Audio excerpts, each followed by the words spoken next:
Going into MSI, I think all of us had really high expectations, especially myself. Everyone really felt like we could win the whole thing, so it was all the more disappointing when we didn't pull through and we dropped against them in the semifinals. I felt like I missed an opportunity, and the fact that I wasn't able to keep up with these guys was really disappointing. So I went back to Berlin together with Dylan to practice, and I think Caps and Soaz felt a similar sort of feeling, where we could have actually done it, we could have actually won the whole thing. So they went to Korea to practice, and then the rest of the people went home to take some break and then come back early to get into it again and prepare ourselves for the summer split. I think the preparation has gone okay. We're trying our hardest to figure out the best way to play the patch out, and we're gonna have to wait and see until after week 1 where the team is headed. But currently my feeling is that AD carries are not in the prime position like they have been for many years. But with my underperformance at MSI, I feel this hunger to once again prove myself, and this patch doesn't really allow myself to prove myself. I'll be around and I'll try my hardest to show that MSI was just a mistake and a fluke and that I can do much better.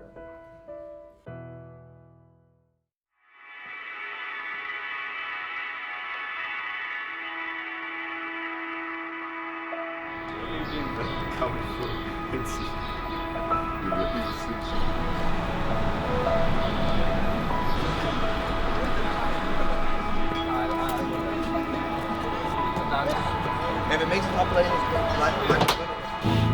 Who's going to front then? oh, you want me in front? Yeah, sure. This mustache is so troll. Well, Bwipo and I had a bet with the Fisio and Dracos that we were going to make finals at MSI, and sadly we did not, so we had to grow a mustache for a month. Theoretically we can take it off after 1 day, but we'll both take it through the first week of LCS. Cool. How do you like your mustache, Bwipo? Pretty good now. What are you talking about? You can grow it? No. Little mustache? Takes too long. I don't have any facial hair games. Like a few years ago, you know, I really wanted to have, like, you know, a beard or something like this, but no, I don't even think about it. It's over, you know. It's already over. Biggest mistake in scrims? Not warning our flanks. Remember this. Yeah. Not And properly MSI. And What? And at MSI? And at MSI. against the... Yeah. So keep your head people calm. with wards, please use them. Yeah. A-ramming is good, but we still need to warn our flanks. What are you trying to say, Mr. Mark? That we die a lot with 3 wards and Roxa and Pili. Oh, So just put them anywhere you want, like wards. in your base. I think it's more like set up before we YOLO go mid. Yeah. A-ramming is fun, but make sure you have vision. Tempo and division. It's not over yet. They're just going to keep pushing forward here. Oh, no flash! There's the stun. Roxa flashes away. The dazzle not enough. Roxa will be the first to fall, and first blood goes to Misfits. On Nexus Tower already to fall. Misfits not willing to wait for the next push. Unsummer not willing to let any Fnatic member out alive. Takes down Illisac, looking for Soaz next as well. The Nexus in their sights, and Misfits continue to foil Fnatic in the regular season. They're 3-0. What I don't want to happen is us to see 5 people or 4 people plus the mid laner that can move and say, fight, whoever gets the buff wins! Ah!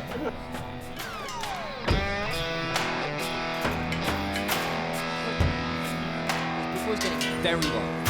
Take a look. Forced a flash, fling into the minions, but the tower shot!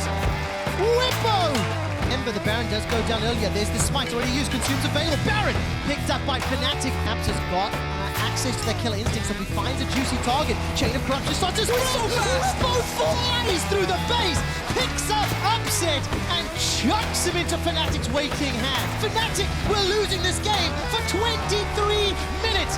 Kaisa is online, and Fnatic destroy Shulker, destroy the Nexus, and Fnatic win from behind. What happened? This is what happened in scrims, Ollie. This is not the one in like 2 minutes. This is what happened in scrims. This is what happened every single game in scrims. 7 game behind, and then we just win. What do you say? Okay. Fall, come on stage. Fall, come on stage. Fall.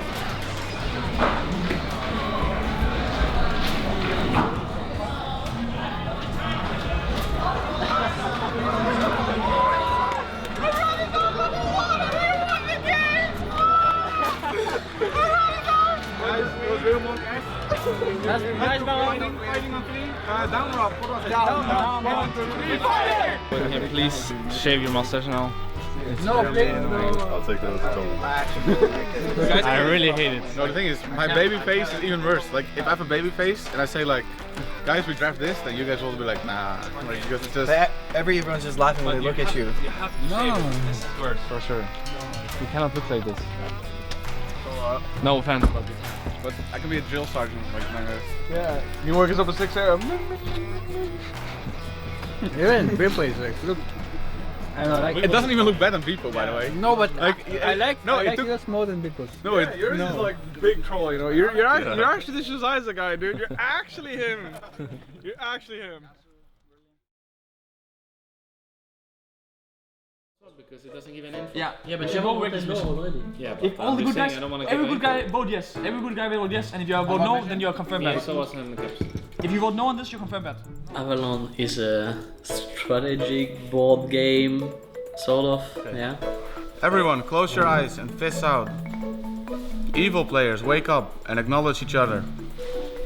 It's like a hidden role game, so some people are good and some people are evil, and you do a bunch of voting and then try and figure out who's good and bad, basically. Are you good? I am loyal servant of Arthur. What are you? I am a loyal servant of Arthur. Why is mine? What are you? You don't know what most of the other guys are, and you have to try to figure out who's on your team. I think Dylan is bad for sure, and I don't know between Joey and Wipo. There's a lot of skill involved. You have a constant choice of choosing who is allowed to go on a mission, and it just allows every player in the game to have impact regardless of which card you are. Yeah. Nice. Okay. We won. A lot of the games we play based on like lying, and it can like play in your favor if you like, you know, you're like really good at convincing people. Yeah, you just need to be smart about it, and you need a good poker face as well, so people can't just look at you and figure out who you are. Oh, I had 2 guys after 1 round. Guys, look at my face, I'm gonna smile. I think there's a lot of tryharders when it comes to Avalon.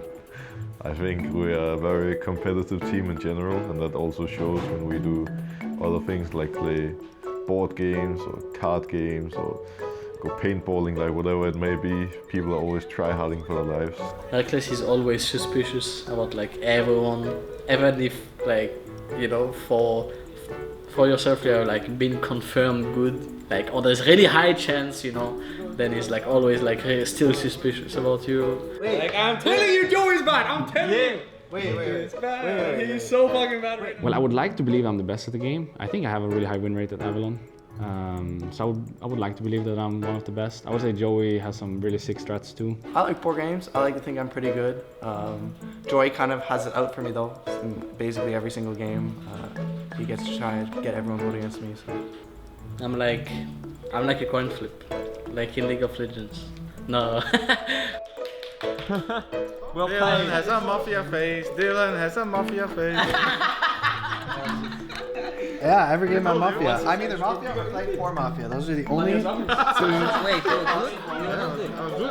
no, you're Mafia or what do you say? You're like corrupt. You're Mafia or you're... Yeah, I think playing the games that we do outside of League of Legends are really bonding the team together. Everyone is just playing and laughing every day, and it's really an activity that everyone enjoys playing, so it brings them together when they're not playing League of Legends.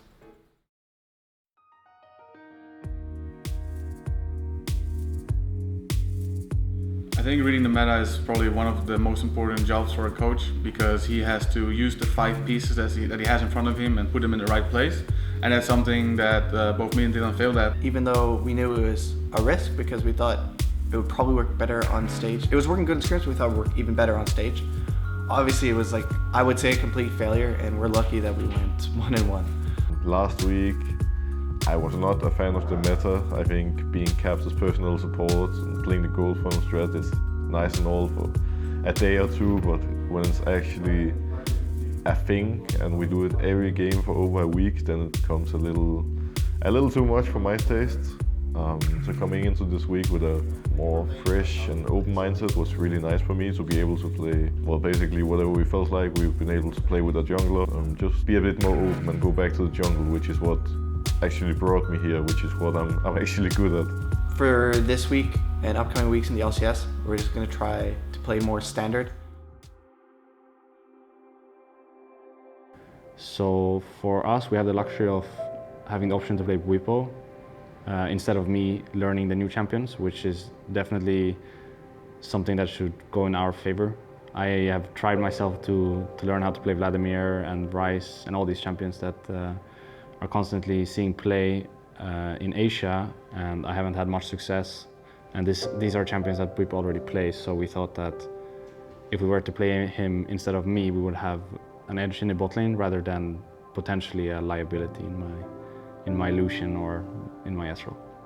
It feels really weird to not play. I have been D1 to play scrims pretty much ever since I joined the team back in 2015 again, and I've never really sat out or missed a game. I think I've played actually every professional game ever since, so it was really weird this week when we started sharing scrims and I got to go home early and I didn't really know what to do.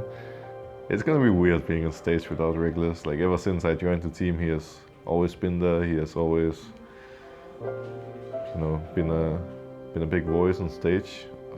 So suddenly him not being there is gonna be a bit weird. It's gonna be kind of like how it was with Soaz at MSI and at the end of spring.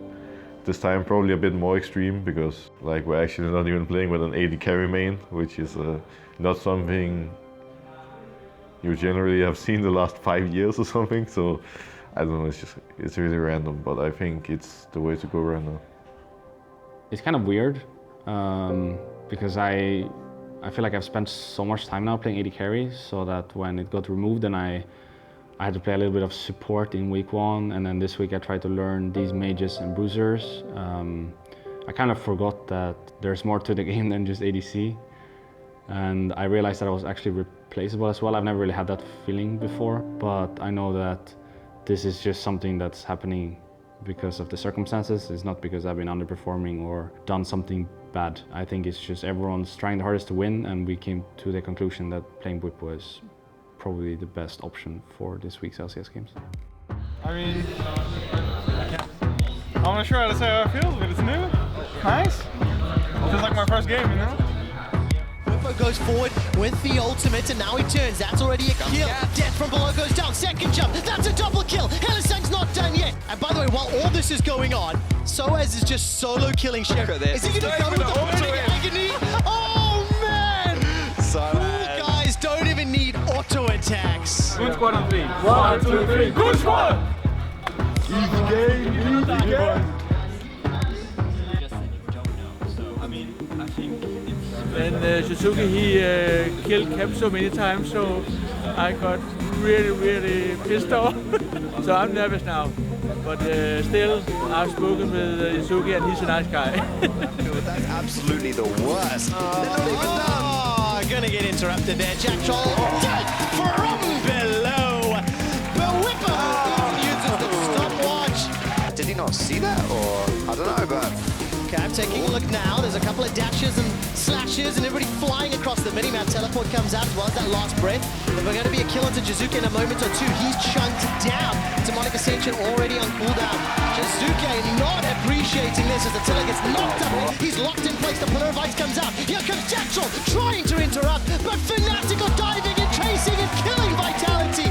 10 kills in 10 minutes. What lane difference? Oh, wait, what's damage you have? I want to see damage. You have 19k. I'm second. Look, it's right there, it's right there. Beautiful damage. 1-1v9.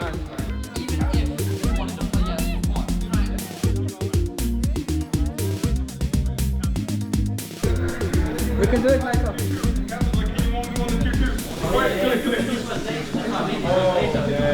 It was like before the last fight. Whoa. What are you doing? What's happening?